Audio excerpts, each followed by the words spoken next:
I clicked the links for Odysee and BitChute. I saw the Wonder Woman article with Gal Gadot and the Wonder Woman Part 3 and all that, and their guest appearance. I thought, who the F cares about what will certainly be a dog shit film? And then I started to wonder about the comic and how dog shit the comic was and how much dog shit I can stand in one day. Apparently, I can stand a lot of dog shit because I love reading modern comics. For the cringe, I like cringe farming. A secondhand embarrassment. It's pleasurable in a weird way. Modern comics are getting worse and they will never improve because they can't change, they can't improve. Wokeness is a one-way street. You would need to fire all the writers and editors. The left-wing Twitter developmentally disabled people laugh at Comicsgate like routinely, but like I'm not sure what exactly they're laughing at. It's like people who are laughing at Trump. It's like the good job rate, the low gas prices, the pretty successful country, and like, do you have any buyer's regret with Biden? Anything, any regret whatsoever? Gas in California is $4.50 a gallon. I'm sure Priuses are going to be catching on. And everything else also seems to be going to hell. But, it's funny because the left can't really say anything because they vote. I got a little distracted, didn't I? Modern mainstream Marvel, DC, Image, and Dark Horse are not even fit for the short bus. They are unreadably bad. Comicsgate is a different kettle of fish. They built a movement based around a community where you can criticize things, where you're allowed to say that you think something sucks sweaty donkey balls. We don't worry about cultural appropriation or feminism or representation because that is all stupid commie talk by Epstein degenerate types who spend all day sniffing cocaine. Do you like titties and ass? Because Comicsgate likes titties and ass. But the mainstream says that titties that bounce are bad because something systemic titty oppression or PMS or something. I'm so mad at my dad or the dad I never had because my mom's a giant whore. So every woman is 5'8", 120 pounds, just two vertical parallel lines. They look like skinny men or very ugly women because beauty, patriarchy, systemic vaginal oppression, something. Because the people who do mainstream comics are ugly people. They're the most miserable jerk-offs on earth. If you don't believe me, go spend a week reading their Twitter. It's funny at first, and it's fun, and it's addictive at first. It gets weird really quickly, and then after it gets weird, it gets dark. Like you see, if you're on Twitter, you see into these people's daily life because you look and you're like, you're posting to Twitter every 17 minutes, bro. What's going on? Go outside. Stop. Put it like a limit on Twitter. And you're not supposed to be. You look at somebody in the mainstream. It's like they have the phone next to them all day, like from 8 a.m. to midnight. They're constantly checking in on Twitter. Just the most asinine. It shows kind of a lack of discipline when you're posting things about, oh, look, my little kitten, woofies. Or you get some just bizarre thing from the 80s and you think it's, I see mags do these kind of tweets, something from the 80s. It's like, listen, if you're like a 20-year-old hot chick who's got 1 million followers on YouTube because you got a nice C cup, you can post those kind of things. But if you're, I don't know, the mainstream Gail Simone posts these kind of cutesy stuff from the 80s, it's like you got 17 likes. Maybe you should lay off to Twitter. Where's it going with this? They're miserable people. They're absolutely just the most miserable, pathetic, bitter, self-hating people, and they want to make everyone as miserable as they are. They can't create anything new with the caveat that it won't sell. They can create things. They can create Vagrant Queen and whatever kind of dog shit that doesn't sell. Unfortunately, you have to sell it and get paid for it. So they take something over and they take the fun away and they F it to death, and then they move on with something else to destroy. They say everything that we do is racist and sexist. What if those words didn't actually mean anything? What if those were just power control terms invented by filthy, filthy commies? But to the Heather come dumpster Antos types out there, if you don't like something, just don't buy it. But pig lovers like Mark Wade want to stop you from enjoying Comicsgate. It's like I need to swear when discussing Mark Wade. But what if we just said it was racist not to draw sexy bitches? What if big tits are a sacred part of our belief system? The thing is, there is no getting along with the hardcore globalists. Just use their own words against them. Call them sexist, racist bundles of sticks. YouTube and Twitter are two very different worlds. YouTube buys comics, Twitter mostly doesn't. Twitter retweets things, which is free. Trying to appease both worlds and hoping to get back in the mainstream or going to the mainstream, it's probably not going to work out. Because the mainstream Hollywood is so far left, it's just, you can't bend, you can't appease where they are now. They've moved. Even if you're on the left has left you behind. If you fit in the industry, you would still be in the industry. You don't. You're here. That's why, even differences aside, I like to make sure everyone's supporting everyone. Like, keep the differences on the down low, and keep them within range, because everyone's on the same boat here. If you're trying to please the left, you're not going to please anyone. And some of these Comicsgate guys have definitely realized this. But of course, there are others who try to keep a chubby foot in each world. And I understand there's more money in the mainstream.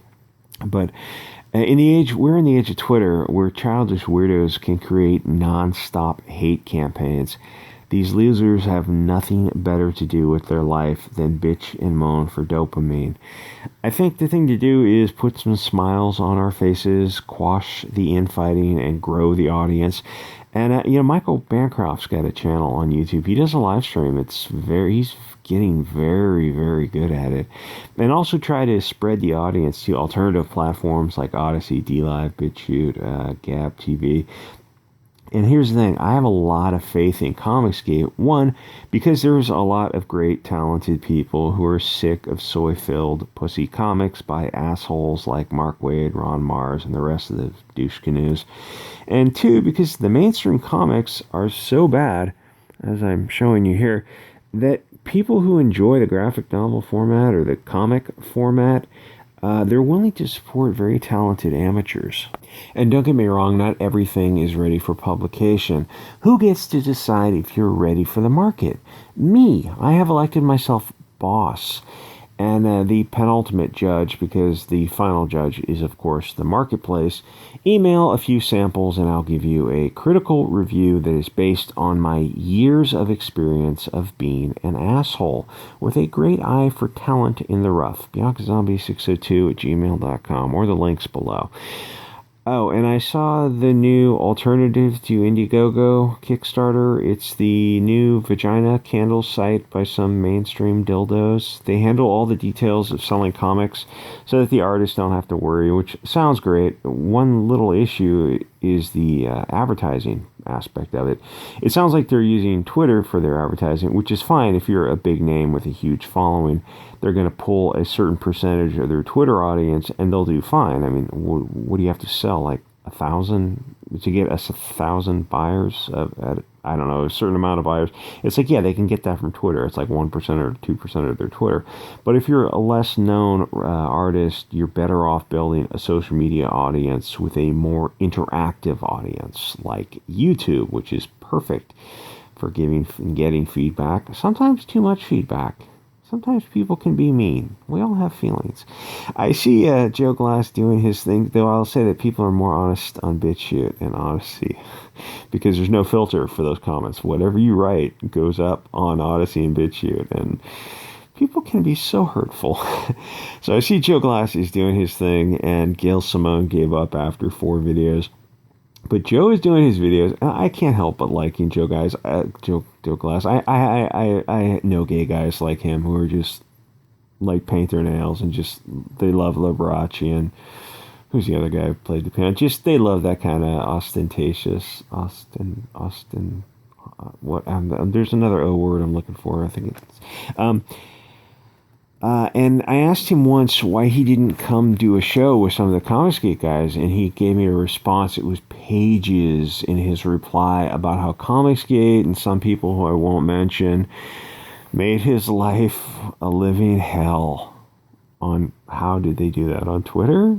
Did they do that on social media? So Comicsgate are all monsters because, it's fruit of the poison tree or poison the well or something. He went on for pages in his answer, then he deleted it. But really, if you don't like a few guys because EVS is literally Lucifer, and I think he mentioned Myers too, then go talk to some other people. There's thousands of people in Comicsgate, and there's hundreds of people with channels. And the thing is, a lot of people would be very gentle with you. The thing with purity tests is they don't work on the left or the right, and I can tell you some stories about the purity tests on the far right, but probably not on YouTube. The orange Cheeto dictator is gone. He can't hurt you anymore. It's time to get over Trump derangement syndrome. If you're Joe Glass or other dudes in the mainstream, your industry is dead because you guys killed it. And now you're going to have to go out on your own if you want to maintain, if you're a writer or an artist, you'd like to continue doing writing and arting. You don't, arting? Is that a word? You don't want to go sell insurance. I like arting. And the thing is, now you don't have a big company to subsidize you. You have to perform. What you put out has got to sell. You've got to get that return on investment. And, you got to sell the sizzle to sell the steak. You don't model panties on a blow-up doll. You get the hottest girl you can find. Yes, the panties have to be high quality and, well sewn. But selling is a multifaceted approach, especially if you're selling something without a pedigree, like Joe Glass's The Pride or some other stuff. If they're not using, if you're not, you don't own Spider-Man. So if you go out on your own, you're not selling some knockoff Spider-Man. You're going to have to come up with a new character, which isn't that hard, but it's easier when you've got a YouTube channel, when you've got some kind of interactive audience connection where they can hear you and watch your facial inflections and that kind of stuff. Twitter is not the same. And I assume The Pride doesn't have a long pedigree behind it. I mean, I didn't check. I don't think it has a history. I can't imagine an interspecies erotica tour de farce doesn't have a long history. I'm sure it goes back literally days. Joe, these aren't personal attacks. People criticize the dog shit writing in Cyberfrog also. And Ethan took it very well. And actually, to be fair, I guess he didn't take it that well. But I'm sure by now he's gotten a new writer.